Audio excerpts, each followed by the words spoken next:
Olá pessoal, tudo bom? Meu nome é Sandra Di, eu sou advogada, eu moro nos Estados Unidos e eu toda terça e quinta estou trazendo aqui casos que aconteceram nos Estados Unidos e também em diversos outros países, de pessoas que desapareceram, casos que foram já solucionados e crimes ainda sem solução.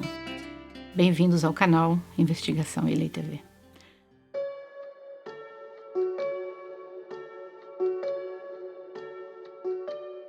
Ana Elisa Gonçalves de Toledo, que na época dos fatos, em 2005, tinha 24 anos, brasileira, filha de Maria Elisa Gonçalves de Toledo e Orlando Pires de Toledo.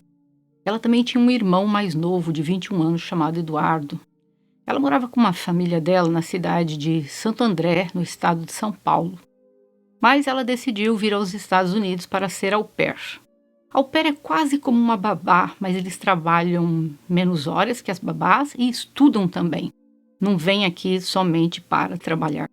Ela, ao chegar em Denver, nos Estados Unidos, fez muitos amigos. A Ana já tinha feito um intercâmbio na Alemanha. Ela fez um curso lá como tradutora também. Ela era fluente em alemão e inglês. No intercâmbio da Alemanha, ela amou tudo. E amou tanto que ela resolveu fazer outro e conversou com a família dela que ela queria vir aos Estados Unidos. A Ana Elisa já tinha ingressado na faculdade no Brasil de Comércio Exterior, mas ela resolveu trancar o curso para poder vir para os Estados Unidos ser au pair. Ela era jovem, bonita, inteligente. Ela estava prestes a realizar o sonho de também estudar Comércio Exterior em Denver. Isso mesmo. Após chegar aqui, ela viu que o país tinha mais a oferecer para ela do que ela imaginava. E ela decidiu que então ela daria continuidade aos estudos aqui nos Estados Unidos. Ela havia conseguido uma bolsa de estudos para concluir o curso que foi iniciado no Brasil para fazer aqui em Denver. As aulas começariam em janeiro. Ela cuidava de 2 crianças americanas e tinha planos de dar seguimento à carreira universitária. A Ana Elisa conheceu então um rapaz chamado Martin Novotny. Na época ele tinha 25 anos de idade, de origem tcheca. Nos Estados Unidos não é incomum um homem também trabalhar de au pair, e ele trabalhava como au pair cuidando de uma criança. A Ana Elisa o encontrou em outubro de 2004 em Denver e começaram a namorar. Ela tinha 23 anos na época que o conheceu. Várias amigas falaram que a Ana Elisa gostava muito do Martin, mas que ela descreveu que o Martin tinha muitas cenas de ciúmes incontroláveis e tinha até sinais de agressividade, o que fez com que ela rompesse o relacionamento. Segundo a família dela, durante os 8 meses de namoro, o comportamento agressivo do Martin passou a incomodar a jovem que terminou o relacionamento. Mas o Martin insistia em retomar o namoro com a Elisa, mas ela sempre recusava. Segundo a família, certa vez, ele a convidou para passear. Assim que ela entrou no carro, ele não esperou que ela colocasse o cinto de segurança, acelerou e brecou bruscamente o veículo e ela bateu com a cabeça no vidro e se machucou. Assim era o Martin, um rapaz com um temperamento explosivo. Então a Ana Elisa disse a várias pessoas, inclusive a família, que ela tinha medo do Martin. Ela não queria mais nada com ele. Porém, em uma das vezes que eles se separaram, como toda pessoa que sofre abuso não reconhece a gravidade do que está experimentando, ela acabou voltando para ele. E eis que um dia a Ana Elisa estava conversando com amigos pela internet e ela estava com o olho roxo. E ela disse que ela tinha sido agredida pelo Martin e finalmente ela resolveu encerrar o namoro, porque ela não queria mais nada com ele. Mas ela tinha tanto medo dele que ela queria continuar como se fosse um amigo, mas sem nada de relacionamento. Ela tinha medo de bruscamente cortá-lo da vida dela, porque ela tinha medo da retaliação que ele poderia fazer contra ela. E mal ela sabia o que viria a acontecer com a vida dela. A família da Ana Elisa começou a ter medo por causa da forma que o Martin agia, que a Ana Elisa contava para a família que ele não estava aceitando bem o fim do namoro. Ela continuava muito assustada, mas o tempo foi passando, ela já não prestava mais atenção em nada, o medo foi deixando de lado, ela começou a namorar uma outra pessoa. E eis que, em 13 de dezembro de 2005, ele invadiu o quarto da Ana Elisa pela janela, aonde ela estava dormindo no quarto. Era um andar de baixo, que nós chamamos basement, que é um andar, é um piso que fica abaixo do piso que é nivelado, né? Então ela estava naquela parte do basement dormindo. E ele entrou lá com uma faca e a esfaqueou 74 vezes.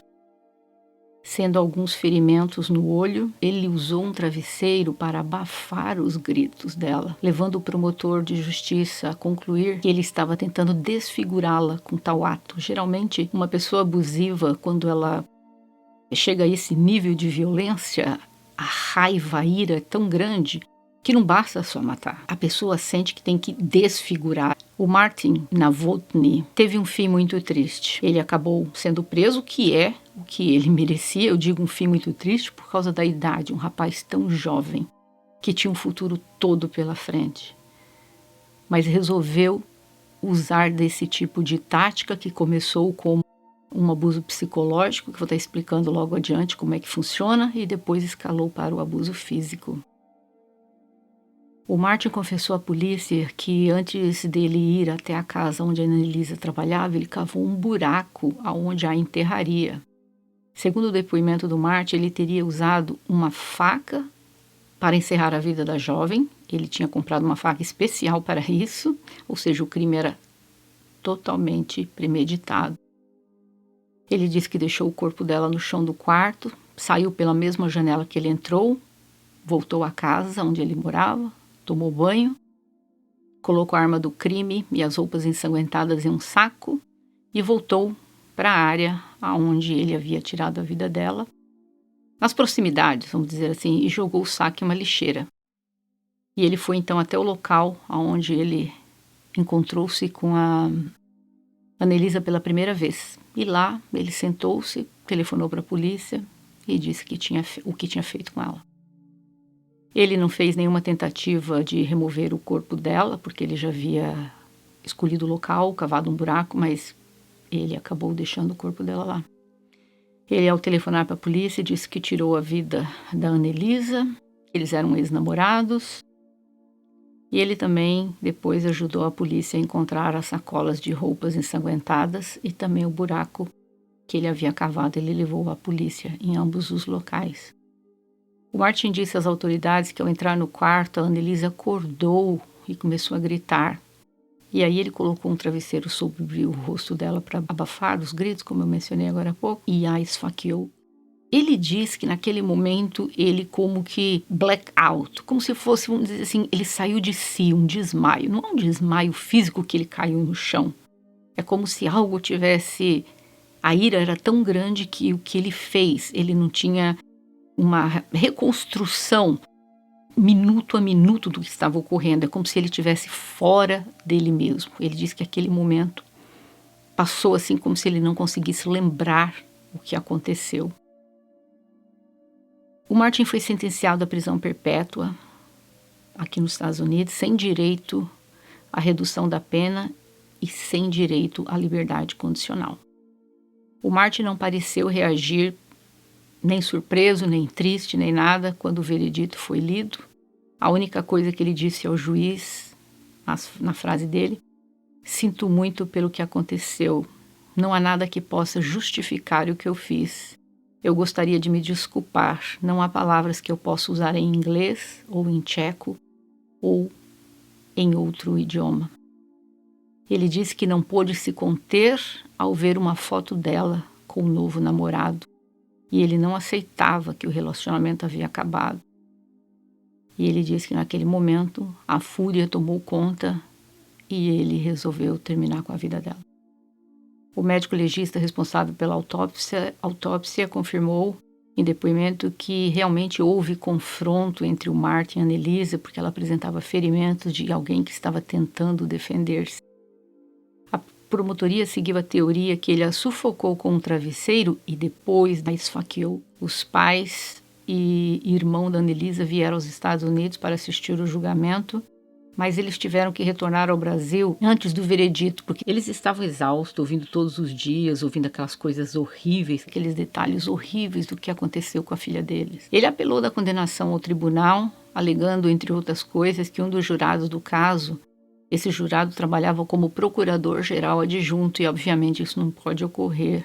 Então, o tribunal anulou o julgamento do Martin e enviou o caso novamente para julgamento. Então, ele teve 2 julgamentos, onde ele recebeu a mesma sentença: prisão perpétua, sem chance de parole, que seria sem chance de liberdade condicional. As despesas com transporte do corpo e funeral foram pagas pela empresa do programa de intercâmbio de que a Annelise e o Martin faziam parte. Muito terrível o que aconteceu com a Annelise, uma vida toda pela frente interrompida por causa de um rapaz que não soube entender um não. Eu vou estar aqui contando brevemente para vocês terem uma ideia o número de pessoas que perdem a vida devido ao abuso, às vezes por parte de namorados, noivos, maridos, às vezes por familiares, mas eu vou estar contando aqui alguns casos brevemente para vocês terem uma ideia de como é mundial. Isso não ocorre em países de primeiro mundo, terceiro mundo. Não há discriminação. Não há uma definição, é aquele tipo de pessoa que pratica o crime. Não, tem pessoas que são altamente qualificadas profissionalmente, tem pessoas que têm graduação, pós-graduação, doutorado, mesmo assim cometem crimes. Tem pessoas de países como os Estados Unidos, Canadá, países da Europa. Eu vou aqui rapidamente contar a respeito de Morgan McAfee, 18 anos de idade, foi assassinada a facadas pelo ex-namorado Gilbert Newton III. O corpo dela foi encontrado na estação de trem Montgomery County Train Station, na Pensilvânia. Ele já havia ameaçado de morte. Ele não aceitou a separação e acabou tirando a vida dela. Riva Steenkamp nasceu na África do Sul em 1983, era modelo, lindíssima. Foi assassinada em 2003 pelo namorado, campeão olímpico. Ele pegou inicialmente 5 anos de prisão, foi solto em 2015 para prisão domiciliar, mas a pena foi considerada muito pequena. A pena inicial era de 5 anos e 4 meses para o Pistorius. E houve uma apelação que essa pena não era justa e essa pena foi aumentada para 13 anos e 5 meses. E ele deixou a prisão domiciliar e hoje em dia cumpre prisão na África do Sul e poderá pegar liberdade condicional em 2023. Débora Raquel Silva, de 28 anos, foi morta a tiros pelo ex-companheiro e policial militar Edgar de Oliveira Fonseca, de 33 anos, em maio de 2020, no litoral paulista de Vicente de Carvalho, em São Paulo. Eles já haviam se separado anteriormente por causa do abuso, reconciliaram-se, no total eles ficaram juntos 10 anos. Tiveram 2 filhos, ele está preso e ainda não foi sentenciado. Luísa Vitória Gonçalves, 22 anos, assassinada a facadas em maio de 2002 em Porto Alegre, no Brasil, pelo ex-namorado Fábio Freitas de Medeiros, 35 anos. Ele também está preso, ainda não foi sentenciado. A modelo libanesa Zeina Canjo foi estrangulada até a morte pelo marido Ibrahim Ghazal em sua residência na capital de Beirute. Policial militar Wellington Aparecido Landim, de 24 anos, assassinou a bela namorada Mariana Angélica Fidelis Damasceno em 2016. Ela era estudante de Direito, tinha 22 anos. Chegaram juntos num churrasco em uma chácara em São José dos Campos, em São Paulo. Houve uma discussão e ele assassinou e ele suicidou-se em seguida no local da festa. Alison June Baden Clay, 43 anos, era australiana, morava em Queensland, na Austrália, mãe de 3 filhos. Em 2012, ela foi assassinada pelo marido. Ele pegou prisão perpétua sem direito à liberdade condicional. Alexia Daval, assassinada pelo marido em 2017 e depois queimada, já sem vida. Ela era francesa, morava em Grey-la-Ville, no leste da França.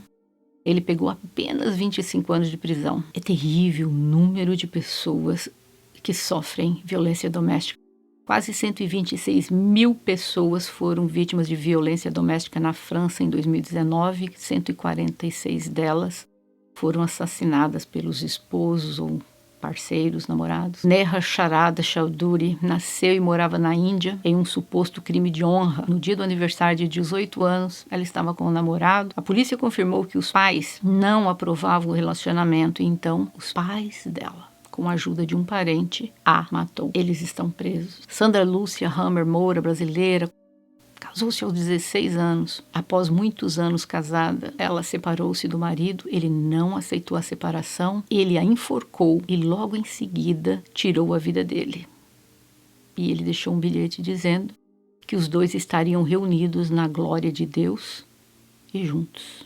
Kate Bell, 31 anos, australiana, foi assassinada em Melbourne, Austrália, pelo namorado neozelandês Raul Patel em 2020. Jennifer Celeste, americana, morava em Nova York, 52 anos, foi assassinada em 2019 pelo marido Jonathan Tedla. Ele assassinou também a filha do casal de 5 anos. Ela trabalhava em uma organização ligada às Nações Unidas.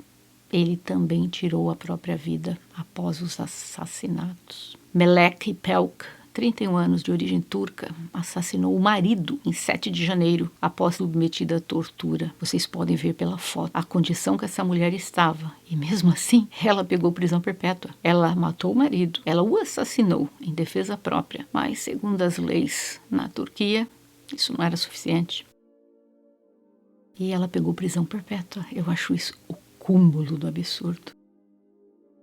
E ele havia dito para ela antes que ele ia cortar o corpo dela, dar para os cachorros, para que ninguém soubesse que ela havia morrido. Ele falou isso antes. E ela já tinha feito ordem de restrição contra ele. Em 2020, 500 mulheres foram assassinadas na Turquia. Jennifer Dulles, eu contei o caso dela aqui, vocês podem olhar, assistir esse caso. Americana, 50 anos, mãe de 5 filhos. Assassinada nos Estados Unidos pelo marido Fotis Dulo. Ele nasceu na Turquia, mas foi criado na Grécia. O casal morava em Connecticut. Ele tirou a vida dela e na prisão ele acabou tirando a própria vida dele. E aqui um homem que foi assassinado pela esposa, Michael Rich, bombeiro, 52 anos, americano, pai de 3 filhos, foi assassinado em Boston pela esposa Christine Rich em 2021. Ela tem 46 anos e está presa. Por que eu estou contando todos esses casos?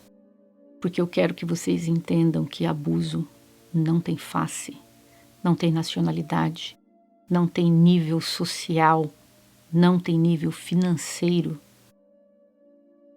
Abuso ocorre em todas as partes do mundo. Nos Estados Unidos, a cada 4 minutos, uma mulher sofre violência física. A cada 4 minutos. São milhões de casos por ano de pessoas que acabaram dando entrada em hospitais por causa dos ferimentos. E o número por aí vai, é muito alto, não é somente aqui, por ser os Estados Unidos, um país grande, muito maior que o Brasil, mas no Brasil também o crime é rompante, é absurdo. E agora eu queria dizer aqui para vocês o que fazer para evitar esse tipo de tragédia. Primeira coisa, todo abuso, quando ele começa sutilmente de uma forma de controle e ciúmes. As pessoas têm a tendência, ai, meu namorado é tão ciumento, ai, ele não para de me ligar. Nossa, ele aparece aqui em casa toda hora. Ele quer saber onde que eu fui, ele manda 100 mensagens por dia. Se eu não respondo a mensagem, nossa, ele fica bravo, eu tenho que responder na hora. Quando você se deparar com um homem desse ou com uma mulher dessa na sua vida, imediatamente encerre esse relacionamento. Isso não é somente um relacionamento tóxico.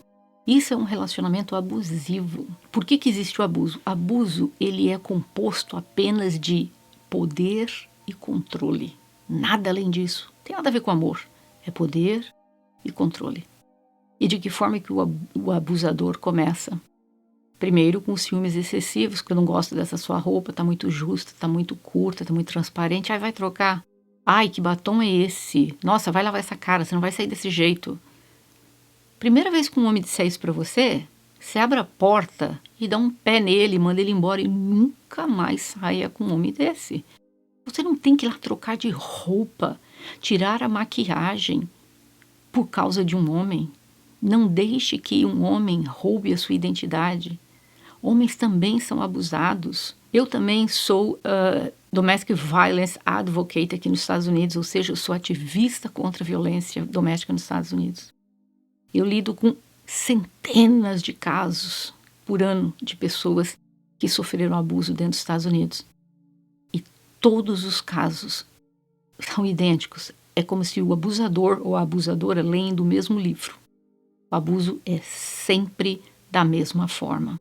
Então ali começa o ciúmes excessivo, aí escala para o isolamento. O isolamento é quando, não quero mais que você saia com as suas amigas, o cara só quer ficar com você, ou a mulher só quer ficar com você. Não aceita mais em festas de ninguém, não quer mais sair de casa, já nem pra balada vai mais, não tem mais bar, não tem danceteria, não tem nada. Só quer ficar junto com você. Você é convidado para uma festa de aniversário de uma amiga? Não vamos não. O cara nem foi convidado, mas ele já está dizendo que você não vai. Isso é uma das formas de isolamento. Por que existe o isolamento? Porque se seus amigos perceberem isso acontecendo na frente deles, eles vão dizer para você: oi, acorda menina, você tá louca? Olha esse homem, cai fora. Só que para que você não ouça que o que você está passando é chamado abuso, ele te isola. Aí também tem o isolamento pela família. Muitas pessoas são casadas. E o rapaz, não, nós não vamos na casa dos seus pais. Mas eu combinei da gente passar Natal lá. Não, nós não vamos passar lá. Mas o Ano Novo, não, nós também não vamos passar lá. O aniversário do meu sobrinho, nós não vamos no aniversário.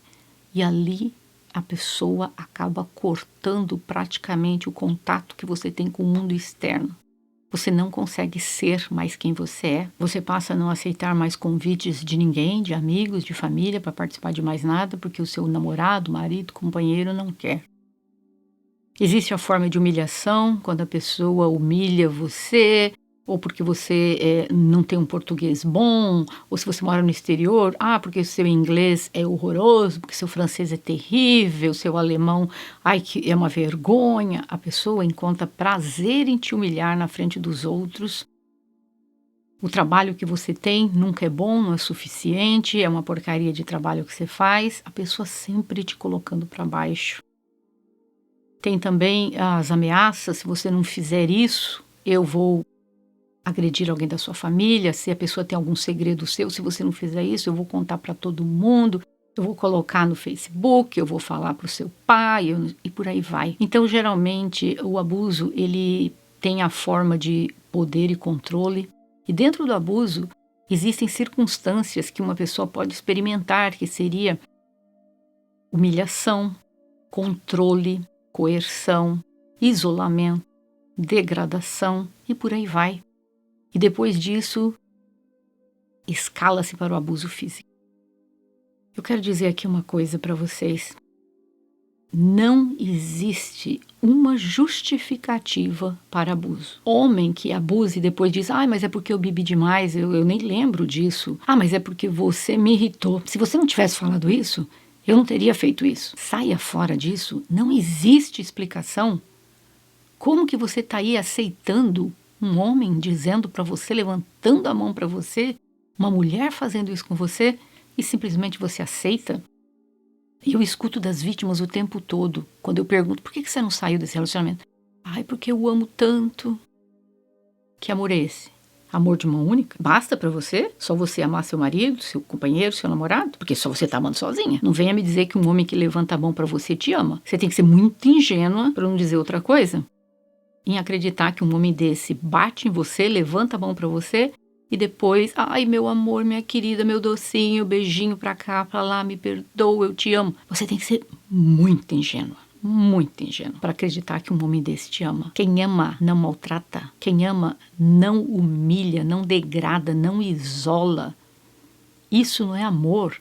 Isso é amor de mão única. Você está amando sozinha dentro dessa situação. É isso que você sonhou para a tua vida? É assim que você quer terminar seus dias? Gostando de um bastardo que não está nem aí para você? Outras vão dizer: mas é porque eu tenho filhos, eu não quero dividir a família, quebrar o matrimônio por causa das crianças, vou esperar as crianças crescerem. Pelo amor de Deus. Essa é a desculpa mais antiga da cartilha.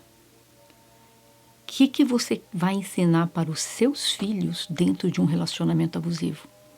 Para sua filha ver você de olho roxo, apanhando, chorando, para tua filha crescer achando que isso é normal, e aos 18, 19, 20 anos ter um homem fazendo isso com ela, e ela dizer, é normal. Minha mãe ficava em casa, achava que era normal. E o que você está ensinando para o teu filho? Olha, você vai lá e bate na sua mulher todo dia, qualquer coisa que ela falar, você enfia a mão nela. É isso que você está ensinando para os teus filhos? São esses os valores que você quer passar para o seu filho, para sua filha?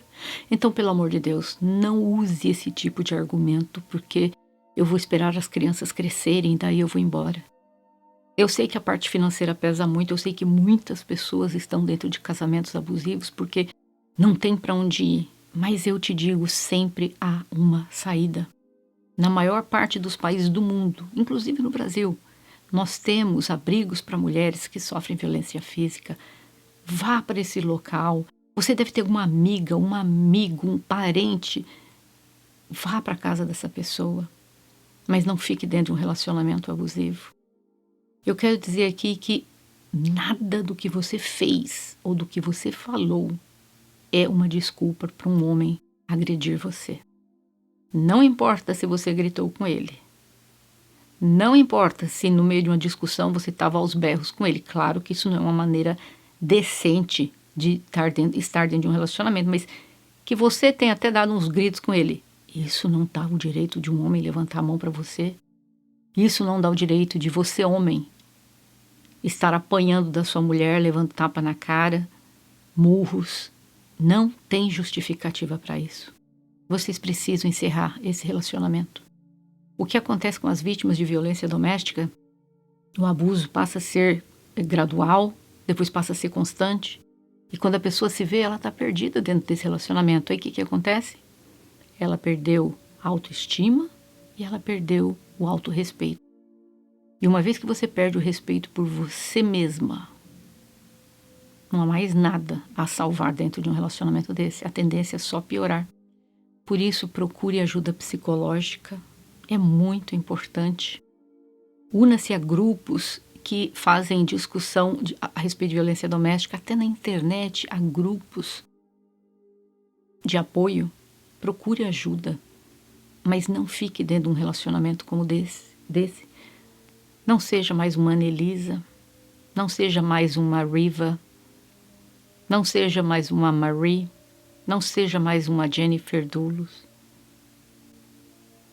Eu peço a vocês hoje, em honra à memória dessas mulheres que perderam a vida, que você hoje saia dessa, para que você não seja mais um nome para ser adicionado nessa lista. Não tenha vergonha do que você está passando, denuncie, vá à polícia, peça uma ordem de restrição ao juiz. Em alguns países a gente pede na delegacia também. Peça uma ordem de restrição e o principal de tudo, tome muito cuidado. Mesmo com ordem de restrição, ainda assim você corre perigo. Você tem que ter sempre um cuidado redobrado. No dia que você for sair de casa, você não tem que avisar para ele que você está indo embora. Esse é o momento mais perigoso dentro de violência doméstica, é o momento que a pessoa vai embora. Esse é um momento crucial que a maior parte, elas acabam perdendo a vida. Arrume uma mala pequena quando ele não está em casa, pega as coisas e sai fora. Se tem filhos, pega os documentos dos filhos. Vá para alguma instituição que possa te abrigar, para a casa de alguma amiga. Ele provavelmente sabe onde você estará e hipótese alguma, encontre-se com essa pessoa. Nunca mais. Se você tem filhos menores, vá à corte, peça a guarda provisória das crianças. Não deixe de fazer isso, isso é muito importante. Se você está no exterior, pior ainda, nunca saia de um país sem a ordem de um juiz ou a ordem do pai da criança, senão você poderá estar respondendo por parental kidnapping, que seria o sequestro praticado por pais, e isso pode fazer com que você perca a guarda do seu filho ou da sua filha para sempre. Então, peça sempre ordem de um juiz ou do pai quando você precisar se ausentar do país.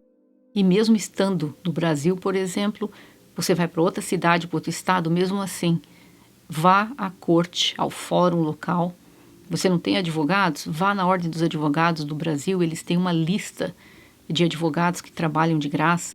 Aqui nos Estados Unidos, vá no Bar Association, eles têm uma lista de advogados pro bono que trabalham de graça. Todos os países do mundo têm.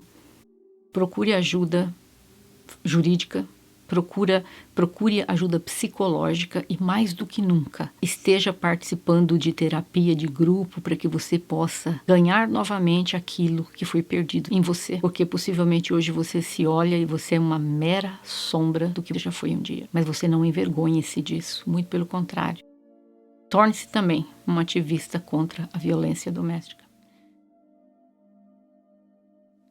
Denuncie. É muito importante que você hoje entenda que nada do que você fez deu causa a isso. A única pessoa culpada do que você está passando é quem abusou de você. E não aceite desculpas para esse tipo de violência. Porque eu estava bêbado, porque eu estava exaltado, porque você me irrita. Não tem desculpa para isso. Eu espero que vocês possam fazer uma diferença no mundo de hoje, educando os filhos de vocês, ensinando aos seus filhos, homens, que quando eles ouvirem de uma mulher não, quer dizer não. Ensinem isso para eles. Ensine para suas filhas, adolescentes, que não permita que um homem esteja humilhando, gritando, batendo. Eu vejo hoje em dia jovens que é uma brigaiada com o namorado, é tapa nas costas, é empurrão, tapa na cara, cuspindo. Pelo amor de Deus, você como pai e mãe, você tem que encerrar esse relacionamento imediatamente da sua filha com um homem desse, com um rapaz desse e vice-versa. Você não pode permitir uma coisa dessa. Eu já escutei de várias mães. Ai, nossa, briga direto com o namorado. Ai, aquela briga horrorosa, eu nem me meto. Tá louca? Você não pode permitir uma coisa dessa. Você quer que a sua filha seja mais uma que eu vou sentar aqui e dizer o nome dela? Vamos educar as crianças, os adolescentes, para que amanhã eles não estejam aqui passando o resto da vida de uma prisão e você chorando no cemitério sobre o túmulo de uma filha ou de um filho seu. Tudo começa com você, quando você educa os seus filhos, dizendo para eles o respeito que eles têm que ter pelo ser humano, pelo outro, pela namorada, pelo amigo, pelos pais. É importante que isso ocorra. Não deixe que os seus filhos façam o que eles quiserem. Menina de 14, 15 anos namorando. Nossa, o cara liga o dia inteiro. Nossa, tá aqui na porta toda hora. Ai, pelo amor de Deus, manda essa menina estudar. Que é isso? Nós temos que tomar as rédeas de várias situações na nossa vida, especialmente para quem tem filhos adolescentes. E se você não tem filhos, talvez você terá um dia, mas talvez tenha sobrinhas, amigas, vizinhas. Se tiver oportunidade, sente com ela, conte, converse. Não, isso não é normal. Não, você não tem que dar uma segunda chance para ele. Não existe segunda chance para isso. Gente, eu e o Steve, nós moramos juntos há 11 anos. Em 11 anos, nunca houve uma agressão, nunca houve um desrespeito, nunca houve um grito. Mas ele já ouviu de mim que se um dia passar pela cabeça dele em levantar a mão para mim, você pensa que eu vou continuar aqui? Vai ser a primeira e vai ser a última vez. E ele também pensa da mesma forma. Porque quando você chega ao ponto de estar desrespeitando uma pessoa, o amor acabou. O amor acabou, o respeito acabou, não existe mais nada. Você não tem que pesar. Não, mas eu tenho momentos melhores com ele. Ou de repente, se eu sofro uma agressão, eu penso assim, nossa, mas 11 anos com ele, ele nunca fez nada, né? Poxa vida, foi a primeira vez. É a primeira e a última. Porque nós dois vamos parar na delegacia juntos. Isso vocês não tenham dúvida. É isso que eu quero que vocês entendam. Sejam vocês os autores das suas próprias histórias. Escreva a sua própria vida. Coloque o seu the end, o fim, da forma que você quiser. Mas não permita nunca que um homem venha roubar a tua identidade, escrever a tua história e às vezes terminar com a sua vida. É isso. Eu espero que vocês tenham gostado do vídeo de hoje. Esse vídeo certamente não será monetizado de forma alguma, porque tudo que eu falei são temas que não poderiam estar falando para monetização. Por isso eu peço a vocês, assistam aí mais uns 2, 3 vídeos para compensar este daqui. E que se vocês gostaram da história de hoje, não esqueça de dar o seu like, o seu gostei, para que o YouTube entenda que você gostou do vídeo e possa recomendar para outras pessoas. Subscreva-se ao canal. Eu tenho dezenas de vídeos de crimes solucionados, sem solução, pessoas desaparecidas. Assista e não deixe de voltar aqui. Eu conto com vocês. Te vejo em breve. Bye!